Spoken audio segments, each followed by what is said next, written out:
One of the largest in the nation. It's a phrase that Texas A&M can use a lot, and it applies to a college ministry that started very quietly and now packs major venues 25 years later. Reed Arena was built for and is known for sports like basketball. But most Tuesdays when Texas A&M is in session, it's a different kind of breakaway. It brings a lot of people together. It gives you another opportunity to invite friends to come be with Jesus and come be with you. These thousands of Aggies are here to seek the Word of God. It's just very encouraging to see that mass number, and just it makes you feel like you're a part of something bigger than yourself. What is now Breakaway Ministries started like most Aggie traditions, humbly, as an apartment gathering of friends talking about the Bible back in 1989. Ben Stewart is the executive director. It just started to grow, and they realized we don't fit in the apartment anymore, and there was a bit of debate.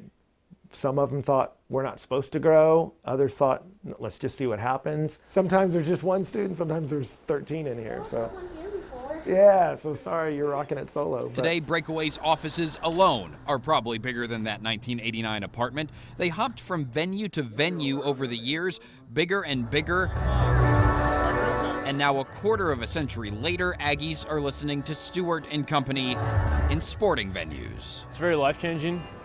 He speaks the truth every time I come, so it definitely encouraged me in my faith, so that's why I come. This is such a unique moment in their life, and so we are in the middle of their world speaking to this new context of theirs, where they're asking those huge questions of, okay, who am I really, and why am I here? Where am I on that, right? And some of you go, well, I'm a college student. I'm safely in here, Ben. I mean, I don't have any money to... It's a catering of a message to an age group seeking religion less and less. A Pew Research study out this month showed 4 in 10 millennials saying religion is important to them. That's down from what it used to be. Not even a quarter of them are attending church services weekly. The Bible's not anti-saving, it's anti-hoarding. That I hoard up a mass of things for myself. Maybe 10, 20 years ago, you could assume a level of familiarity with the Bible that you don't necessarily see in students today. And that's okay. They don't necessarily buy some basic assumptions.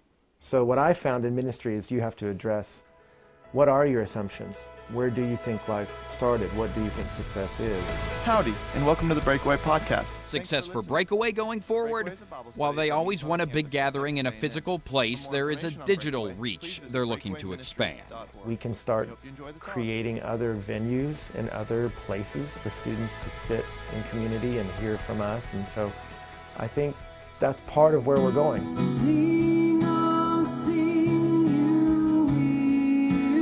And there's keeping those millennials connected to faith beyond Reed Arena.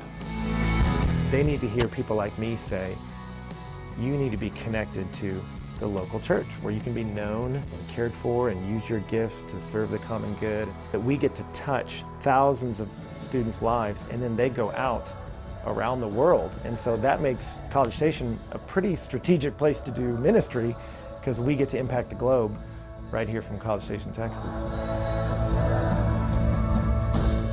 And part of the Breakaway outreach is music, as you can hear. On December 1st, they release a live album called Lift Him High, and that'll be available on iTunes.